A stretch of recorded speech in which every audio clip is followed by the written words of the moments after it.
Hi, I'm Diane Henderiks and welcome to Fresh to Frozen and Back.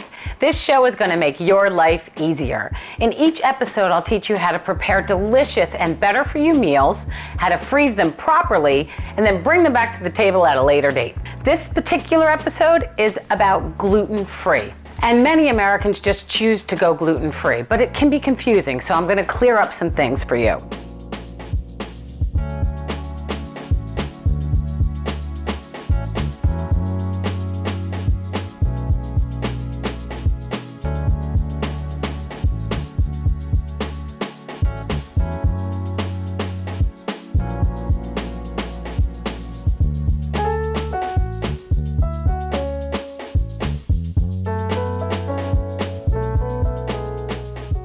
The number one thing that I want to share today is substitutions. When you go on a website and it says the top 10 gluten-free dinners of the year, and you see chicken, broccoli, and a baked potato, they don't really give you the substitutions for the products that have gluten. So let's do a quick run through and then I'm going to share some amazing dishes that are simple to prepare and absolutely delicious. You won't miss the gluten. So gluten is a protein that's found in wheat, barley, and rye, and it's kind of the glue that holds the product together. And the people that have insensitivities or celiac disease can't have gluten because it aggravates the intestine and it can make you really, really sick. So foods that do contain gluten, we have rye bread, all kinds of breads, pasta, wheat pastas, and like udon noodles, whole grain pastas, barley, crackers. You may not think of breadcrumbs and panko and flour, matzah, croutons, crostini little breads, couscous. Those are all sources of gluten. You also want to check the labels to make sure that things are gluten-free if you're strictly following a gluten-free diet, because gluten can be hidden. So just be a very cautious consumer. Okay, but over here we have foods that don't contain gluten that are easy and delicious substitutes for those items over there. So anything that's made with rice, we have rice noodles. It's a fabulous substitution for pasta. The rice wraps are great. Gluten-free tortillas, you can find them anywhere on the market. This particular brand is called Tufayan. It's a Jersey-based company, which is my home state, and I love them. They don't break, they're pliable, they're delicious. Potatoes and sweet potatoes are naturally gluten-free. And then we have oats. Oats are gluten-free. We have rice crackers, and then we have grains like millet and rice and brown rice, and grits and cornmeal is gluten-free. Also lentils and beans and nuts and seeds. So that's really great. And then here's just a wild rice, which is actually a grass, and that's naturally gluten-free. And here's some snacks that are gluten-free and absolutely delicious. You've got peanut butter filled pretzels, some vegan jerky, some Nature's Bakery fig bars, and the Tufayan gluten-free pita chips, so you can dip those pita chips in your gluten-free hummus or your guacamole. Okay, now I'm going to share a few dishes with you, and we're going to start with zucchini rollatini, which is right here. This is what we're going to be making, using zucchini instead of lasagna noodles or rollatini or any type of wheat-based noodle.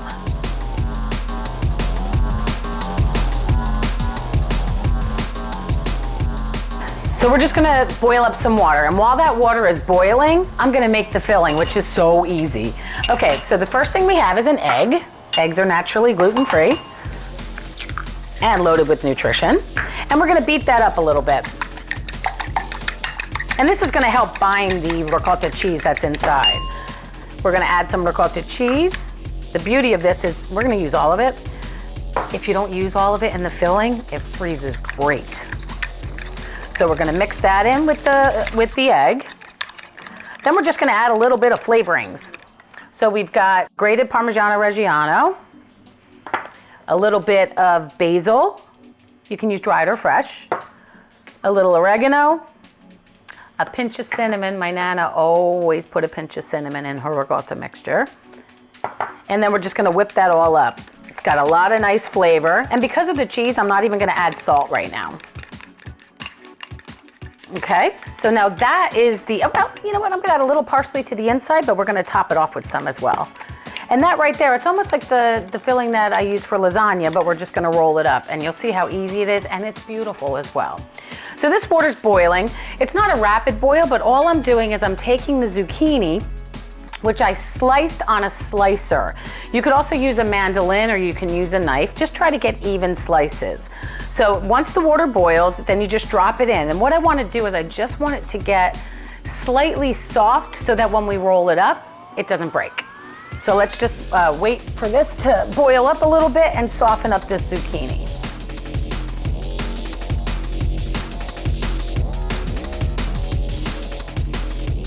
Okay, so now this is done. So I'm going to turn this off. We're gonna take the zucchini out of the water. They're just slightly soft. They're not completely soft, but they're soft enough so they're not gonna break, so you get these nice rolls. So you're gonna use, this is called a spider or a slotted spoon or whatever, to take it out.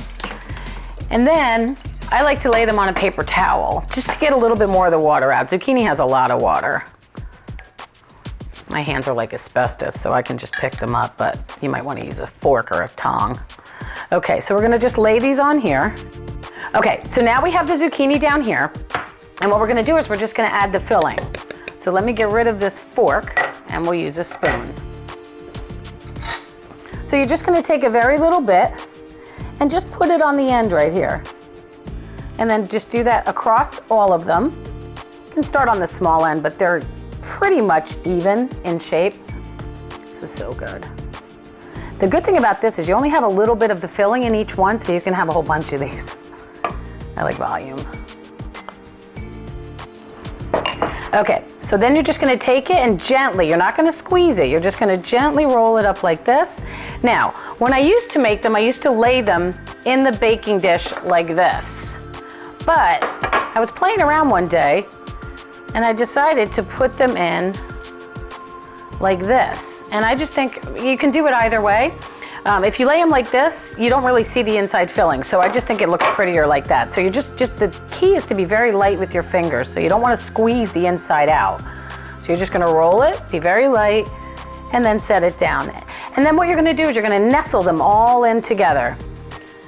Now, if you look at, this is just not even a full zucchini. So one zucchini is gonna give me, I've got 3 more there. Let me roll these up just so you can see how much you get from just one little zucchini. Let's finish them off. So you get, I mean, I would say this is more than, I mean, one, you could get 2 servings out of this, or 1. Depends how hungry you are. And then again, very gentle with your fingers, very gentle. And then just place it in here. Just like that. Look how easy that is. Boom. You could do this with yellow squash. I'm trying to think of what else you could do it with. You might be able to do it with eggplant as well. So that's all you do. You just kind of line them up and then you stick them in the oven and bake them at 325 for about 20 to 25 minutes covered, and then uncover them. And then if you want, you can put some mozzarella cheese on the top and a little bit of sauce, or you can just put the sauce in the bottom of the pan and then just do that like that. And then at the end, when you're done, you just add a little bit of parsley, maybe a hit of sauce on top, just for pretty, because I have sauce on the bottom there, and just kind of dollop it around, and it looks so good. And that's it. It's as simple as that. And the beauty of this is it freezes great. So if you only eat a little bit of this, you can just take the rest of them, put them in an airtight container, lid, label it, again, date it and label it, stick it in your freezer, and you have another meal when, just like that, as simple as that. When we come back, I'm gonna show you a loaded chicken quesadilla panini made with gluten-free wraps that are amazing. I'll see you in a minute. So a quick gluten-free quesadilla panini. What I like to do is I'll spray a pan that's heating up with a little bit of healthy spray. This is coconut oil or an avocado oil or something like that. Get it hot, and then what we're gonna do is we're gonna take this tortilla. You can do this with gluten-filled tortillas or gluten-free, and then just put it in the pan. Get a little bit of the oil on that side, because we're gonna flip it back over. And then what we're gonna do is we're gonna flip it over, and while the other side's heating up, we're just gonna load it up. That's what it is, it's a loaded tortilla. First thing is cheese. If you're using cheese, put the cheese on the bottom, because then everything kind of melts into it. So you're gonna put the cheese across the entire tortilla, as much or as little as you like. This is a Mexican blend of cheeses. I think there's a little Monterey Jack, a little bit of cheddar. So good, okay. Then I'm going to put the chicken on, and I have grilled chicken. You can use a rotisserie chicken, anything. If you don't want chicken, you can use any type of protein that you like. Beans, just plain beans for vegetarian. And I'm gonna just put these on the one side. Let me turn this down. This stove gets hot. Okay, so we've got that, and then we are going to add some cilantro, and we are going to put some guacamole on it. We'll just kind of spread it. And then we've got a combination of peppers, mushrooms, and onions. That's just the combination that I like, but if you like something else, do it. There's no rules. Okay, then what we're gonna do is we're gonna take the tortilla and pull it back and fold it in half. My little trick, wrap a brick in aluminum foil. It's a great way to weigh down and make a panini, or you can do a full chicken with 2 bricks in a big pan. You can do potatoes and get them nice and crispy on the bottom. And we're gonna let that cook for just a minute and get it'll get crispy on the bottom, because if you noticed, as we were doing this, the underside was already cooking. So that's enough now, and then I'm gonna flip it over. So what we're gonna do is we're gonna flip this over. If there's anything sticking out, I just kind of shove it back in. It's okay. If it comes out in the pan and it doesn't stay in the sandwich, I just use a fork and I'll eat it. And then I'm just gonna lay the brick on top. And if I want it to be really flat, I'll double brick it. And it's just such a great tool. So literally you can go to like a garden store, buy a brick, and I just keep rewrapping it. I mean, I keep it for, I don't know, 2-3 uses, and then I rewrap it again with fresh aluminum foil. Okay, so I'm gonna turn that off and let that sit. And then when it's done, we're gonna plate it up and put a little bit of sour cream on the side. Over here, we have different types of tortillas. Right here this is a breakfast tortilla. This has eggs and spinach and sun-dried tomatoes and a little cheese in it. This is buffalo chicken with blue cheese. And then this one, which I really love, this is eggplant parmesan without any breadcrumbs. So it's just eggplant with a little bit of cheese and a little bit of tomato sauce in a gluten-free sun-dried tomato tortilla. So this one's ready. And this is all you do, bink. Then you just cut it, and it just looks so beautiful. I like to cut these tortillas into 3. So I'm just gonna cut it here, and then I'll cut it here. I could even feel the resistance on my knife because it's nice and crispy. And look at that. Look how delicious that looks. So you just plate it up, and this looks like a lot of food. So once it's smashed down, and look at all that. How delicious is that? So you have a loaded chicken quesadilla tortilla panini that is gluten-free, and it's absolutely delicious. When we come back, I'm going to show you my mashed potato pizza pancakes. You'll feel like you're eating pizza, but you're gluten-free with mashed potatoes. I'll see you in a minute. Mashed potato pizza pancakes. Super simple and absolutely delicious. You can make anything you want as an addition to these mashed potatoes. If you don't want pizza, you can do anything. You can do beans, you can do anything that you like. But I'm doing this pizza one because I love it, and my kids absolutely love it because they love mashed potatoes. Who doesn't love mashed potatoes? So this is just plain old mashed potatoes. To it, I'm going to be adding some fresh basil that's been chopped. A good amount because you want that flavor in there. Some crushed red pepper flakes. It's a little subtle hint, but really good. We're gonna take a little tiny bit of salt, and I'm going to add some flour, and obviously I can't use wheat flour or rye flour. So what I'm using here is cassava flour, but you can also use almond flour or coconut flour, and this is just a little bit that's going to bind it. Then we're gonna add a little bit of fresh mozzarella cheese and just stir this all up. And at the end, we're gonna put a little bit of sour cream on the side and a little marinara sauce together. So good. You could use ricotta instead of the sour cream, but it goes really nice together. Okay, so we have this little pan here, and I'm gonna heat up a little bit of olive oil. We've got an extra virgin olive oil here. Pompain, very good. Get it nice and hot. And I like to kind of mush it around a little bit. You can make these as little one-bite appetizers, or make them as large or small as you like. So So I'm gonna make a couple of little ones just so you can see it, and they're never gonna be perfect. You know, I like things a little bit messy. It's a little more natural. And then just smash them down with your finger and your spoon. Then I'll just do one more. They're so good. Now this pan's a little lopsided, and I can tell that the oil is going to one side. Come on, tell me you've never experienced that. If you do, you just keep shifting your pan around so that the oil disperses differently. And you'll see that it goes to the other side. So you're just gonna let that cook up a little bit because you want it brown on one side. You want it nice and crispy. And actually, my son told me this. I made them for him the other day, and he wanted them not so thick. So if you want them thinner, all you do is push down a little bit. Lucas, thank you, because I just thought of that. He was like, I love these, Mom, but I think I'd like them a little bit thinner. So that's fine. So that's what we're gonna do. And then just check it here and there. Oh, the olive oil smells so good. And we're just gonna let that cook up a little bit. And that flour is going to help to kind of bind it together. It's really good. These are actually finished. So this is a finished version. Let me bring this over here. These are our finished version. They're so good. So let's flip this one over. See what we got here.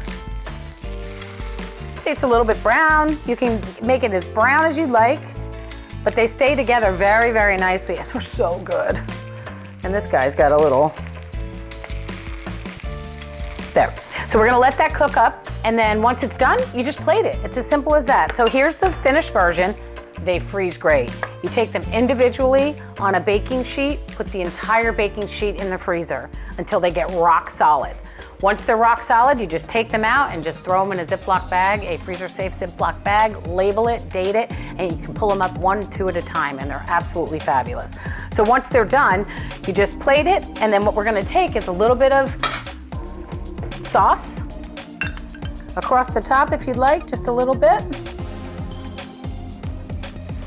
And then a little bit of fresh Parmesan cheese or Pecorino Romano, whatever you like.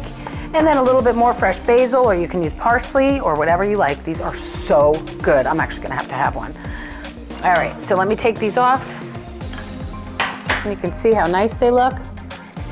And what I would do is take these and put these on a paper towel lined plate or baking sheet. Get a little bit of the oil out. So good. Oh my gosh, they're so good. And as they cool, they firm up. And let that one cook. So what you do, you'll see that the oil came from the bottom, and now that's all on the paper towel, so you're not gonna be having all that extra excess oil. And that's it. You just plate it up. Again, you freeze it, and this is the final version, and it is so good. Let me try it. These are actually good cold, believe it or not. These aren't cold, but they are good cold. So good. It literally tastes like pizza with no wheat flour and no gluten in it, but it's so good. And it's great for kids. Actually, it's a great lunch to send your kids. They can pick them up and eat them. Okay, let's get rid of that. Now, I want to show you some other dishes that I've made. You can also make gluten-free banana bread. This is so good, and it's so simple. I used coconut flour in here, and I actually did a taste test with my kids, and they liked the gluten-free one better, believe it or not. Look at this. It's moist, it's delicious. You can add nuts to it if you like, and it's very easy. What we always do in our family is we pop these in the toaster, and then we put a little cream cheese on them. That's the way my mother always used to like to have banana bread. Here we have rice noodles with shrimp scampi. You would not even notice the difference you get with the rice noodles. You get that nice stringiness, just like, you know, pasta, just like wheat pasta, and it actually is, I prefer it. It's delicious. And what else do we have? Oh, this is for breakfast. We have a quinoa breakfast parfait, which has some cooked quinoa on the bottom, which I added a little bit of cinnamon, a little vanilla extract, and a little bit of honey to the quinoa. Stirred it all up.